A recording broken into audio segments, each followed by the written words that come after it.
Дени сак улут, дени сак өлкө. Президент Садыр Жапаровдун кезектеги жаңы маеги. Кабар агенттиги оюндардын ортосундагы тыныгуудан пайдаланып, президент Садыр Жапаровдон айрым суроолорго жооп алууга үлгүрдү.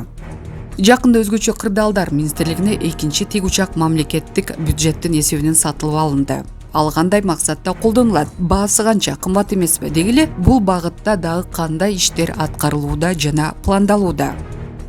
Бул жаңы тик учак өзгөчө кырдаалдар министрлигине сатып алынды. Өзгөчө кырдаалдарды алдын алуу үчүн эле эмес, мамлекетибизге кандай кырдаалдарда керек боло турган болсо, ошондой учурларга дагы колдонулат деп турабыз. Маселен, тез жардам үчүн керек болуп калса, тез жардам катары колдонобуз. Бизде бай бизнесмендерибиз көп. Алар ижарага алып мамлекеттин булуң бурчуна утса болот. Чет өлкөдөн келген туристтер же өзүбүздүн жарандар деле ижарага алып утса болот. Ошондо тик учак өзүн өзү тез актайт. Ушул жерде белгилей кетүүчү нерсе, тик учактарды мамлекет жеке жактарга ижарага берет экен деп трагедия жасаштын кажети жок. Мисалы, өткөндө бир ишкер өзгөчө кырдаалдар министрлигинин тик учагын ижарага алып Чаткалга барып келсе, ар ким той топурга утсун деп алдык беле, бул тик учакты деп сындап чыккандар болду. Бул жерде тик учакты ижарага алып төлөгөн акчалар мамлекетке түшүп жатканын түшүнүшүбүз зарыл. Башка жеке компаниялардан жалдап каражат жеке жактарга түшкөнчө мамлекеттин казынасына түшкөнү жакшы эмеспи? Андыктан биз мамлекеттин тик учагын мамлекет эле колдонуп, башка учурда жөн эле токтоп тура бериши керек деген ой жүгүртүүдөн кетишибиз керек.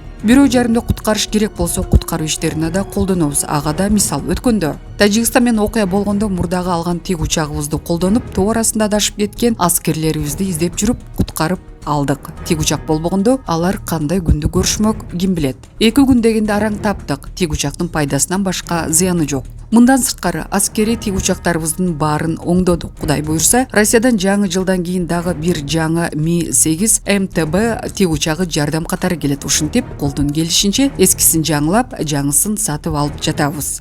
Урматтуу Москва шаарындагы мекендештер, Умбем клиникасы төмөнкү кызматтарды сунуштайбыз. Педиатр, гинекология, стоматология, неврология, хирургия, кардиология, лор, УЗИ жана башка. Андан тышкары массаж жана бардык лабораториялык анализдер. Толук маалымат +7 925 103 22 77.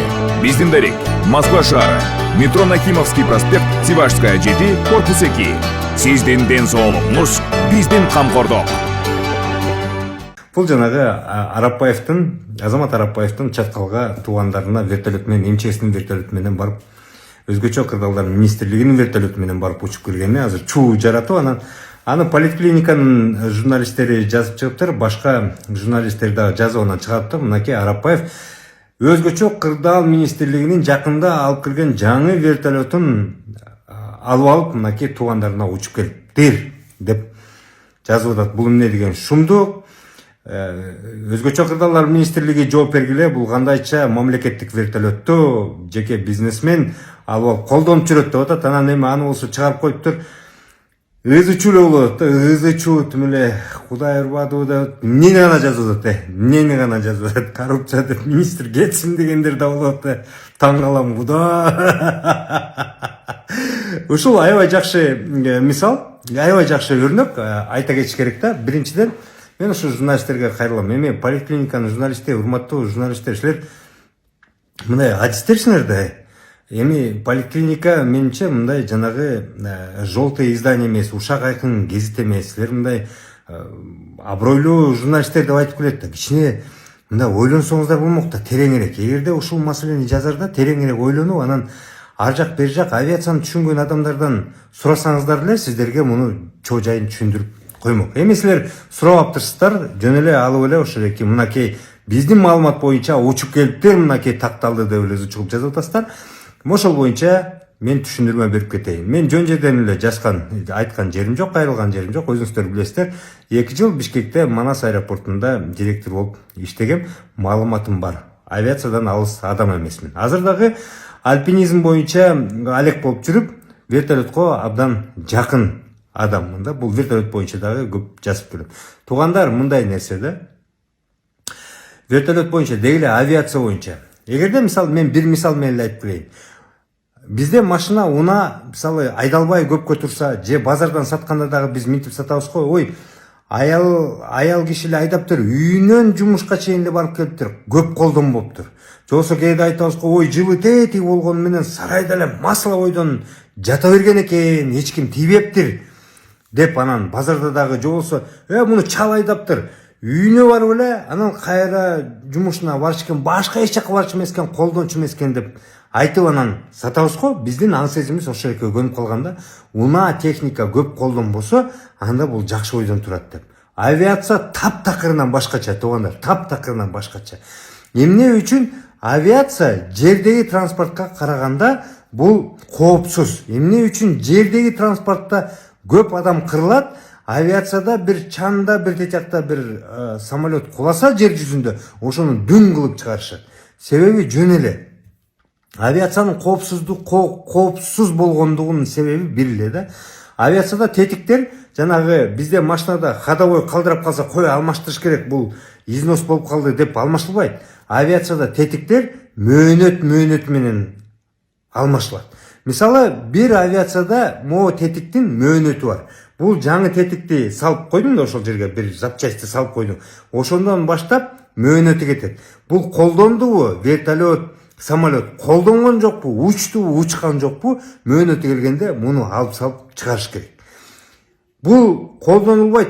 Ошо салгандан бери мөөнөтүнө чейин эч кыймылдабай турса дагы, жарандык авиацияда атайын көзөмөл органы бар, келип туруп муну алдырып салат, алып алмаш бул тетикти. Алмашпасаң учпайсың деп учурбай коет. Ошондуктан булардын тетиктери мөөнөтү менен эле алмашты. Колдонулбай мөөнөтү менен эле алмашып туруш керек. Эми туугандар, мындай авиацияны ÖKM алгандан кийин туугандар иштетиш керек. Ошон үчүн ÖKM жаңы вертолет келгенде, булар жаңы вертолеттун баасы, колдонуп турган баасы, уча турган 1 сааты $2300 деп жарыялап рекламада кылышкан. Учкула, жергиликтүү байлар акчасы барлар учкула, тетигил чет элдиктер учкула, башка бир уюмдар учкула деп булар реклама кылган. Туугандар, ÖKMдин вертолету кайра учуш керек. Учпай токтоп тура берсе, жанагы тетиктери булар бюджеттен алып алмаштыра берет. Бюджет демек биздин, сиз экөөбүздүн акчабыздан алмашат. Туугандар, булар кайра учуруш керек. Арапбаевди, башкаларды, бизнесмендерди колчап, реклама кылып, учкула айланайын деш керек. Вертолет токтобош керек. Вертолетту өзгөчө кырдаалдар үчүн деп эле коюп койсо, анда булар эмне күнүгө өлкөдө Кудай ан жүзүнө нар кылсын, кырдаал болбосо булар эмне учуп тегерем жүрө беришеби, кырдаал издеп жүрө беришеби. Туугандар, вертолет токтоп тура берет да. Вертолет токтоп тура бергенде мунун тетиктери кете берет. Туугандар, биз кайра Арапбаевге окшогон биздин байларыбыз көп болуп, ошол вертолетту колдонуп, булар ошол жана тетиктерди гана алмаштырбастан киреше алса экен дешибиз керек. Туугандар, биз ошону ойлонушубуз керек да. Бизден начар жашаган, бизге окшогон аймагы бар, бизге окшогон тоолуу Непалда бүгүнкү күндө 437 вертолет бар экен. 437 вертолет бар экен. Эми жеке жактагы мамлекеттикин башка кошкондо, баарын кошкондо 437. Мен жылдын аягында барганда 404 болчу. Бул жылы жана Манаслоого барганда 437 болуп кетти. Ал жерде вертолетту тынбай эле, таксиде эле, маршруткада эле мамлекеттикин дагы ушинтип акчага колдонуп атышат. Жеке жактагы ошол менен жанталашып колдонуп атышат. Ал жерде вертолет, авиация ушинтип өнүгүп атат. Туугандар, эмне үчүн мисалы жанагы Air Manasга окшогон, же болбосо башка тиги Түрк аба жолдоруна окшогон же башка компаниялар баягы улам аба бузулганда эле тиги самолету кечирип калып атат, тыйынып калат. Себептен булардын учактары токтобойт, келип конот, конгондо эле башка кишилер салат, кайра учуп кетет. Көрдүңүздөрбү? Жанагы конгондо капитандар, стюардесселер түшүп эс алганы кетет, а башка стюардесселер ошол эле самолетко отурушат, учкан бойдон кетет. Канча самолет асманда жүрсө, ошончо киреше көп алып келет. Вертолет канча асманда жүрсө, ошончо киреше көп алып келет. А силер болсо учкандарды чыгарып алып, мынакей коррупция болду, ит болду, куш болду деп чыгарып атасыңар. Вертолеттон учканы бул машинеде эмес, тээп кетүү. Вертолеттун ар бир учканын текшерип көрүп турса болот. Аны жашыра албайсың. Ошондуктан ÖKM мындан ушул жеринен коррупция кыла албайт. Ар бир учканын баары белгилүү, каяка учканы, каяка келген. керек болсо президенттин учкандарын көрүп атпайсыздарбы? Жанагы тиги Американын, АКШнын жанагы спикери тиги Тайванга учуп бараткан түм эле секундына чейин көрүп атпадыкпы? Качан учуп барат деп. Буларды жашыра албайсың. Ошондуктан буларды ошол жерде коррупция жасаш ÖKM өтө кыйын болот, биринчиден. Экинчиден, кайра ÖKMди эмнеге вертолетуң учпай турат деп тепкилеш керек. Журналисттер, туугандар, силер эмнеге вертолетту учурбайдың бизнесмен менен суолуш акмактар айт дебей, силер кайра эмнеге учпай турат акмактар? Эмнеге учурбай атасыңар? Эмнеге маркетинг жакшы иштебей атат? Эмнеге реклама кылбай атасыңар? Эмнеге биздин бизнесмендер башка туристтерди учурбай атасыңар деп ошентип сабаш керек, туугандар, ошентип тепкилеш керек. Силер кайра маалыматыңар жоктон, ошону изилдебегендиктен чала жөн эле үстүртөн кылып туруп, кайрасынан ит кылып атпайсыңарбы? Мындан кийин Арапбаев учабы учпайбы Кудай билет аны. Ал айтат да ал кишилер, булар акмак турбайбы, булар колдонбой эле койдум деп айтат. Муну көргөн башка бизнесмендер да айтат да, тетиги Азамат этияка учуп барды эле колдон, итин чыгарышты. Кой айланайын, барбайм деп, алар да колдонбойт да. Алар колдонбогон себеби анан ошолеки вертолетту биздин акчага обслуживать этет да, биздин салыкта сенин, анан менин акчама ошол тетиктерди алат да, туугандар. Ошон үчүн кайра башкача кылыш керек болчу. Мына элдин да башын айлантып атабыз, өзүңөр да так маалымат кылбайсыңар. Анан жалпы ошо билимдин аздыгынан, ошо мындай тереңирээк ойлонбогондуктан ушундай болуп атат да. Мына экинчи вертолет келет да, 2 вертолет келет ÖKM. Ал учпай тура берсечи, анык мындай тетиктерин улам алмаштырып карашка, учпаган вертолетту эле караш үчүн миллиондогон акча кетет, миллиондогон акча кетет. Биз кайра наоборот элди учурганга аракет кылышыбыз керек, вертолетту. Кийин шорубуз катат, ошолекиге биз төлөп атып, шорубуз катат. А министр болсо минтип коет, азыр бирөө туруп турчу, багы унчукпаган, муну айтпаган министр болсо чөкүм, энең дурайм, башын оорутуп, аны учуруп эмне кыласың? Төлөп бер бюджеттен деп коет. Отур, болду, унчукпайт, эч ким учпайт, төлөп отура бересиңер, жыргап коюп. Айда жылда өзгөчө кырдаал бирдеке болсо, биздин акчага учуп барып ошол жерде кишилерди спасать этип бирдеке кылып антип келип коет дагы тура берет ананчы. Аны биз болсо төлөй беребиз. Кашаябыз, туугандар, кайра башкача кылыш керек. Кичине ойлонсоңор макулбу? Вертолеттун, авиациянын турпаты ушундай. Учак канча жерде турса, ошончо чыгым алып келет. Канча учуп турса, ошончо пайда алып келет. Урматтуу ÖKM кызматкерлери, мен силерден суранам.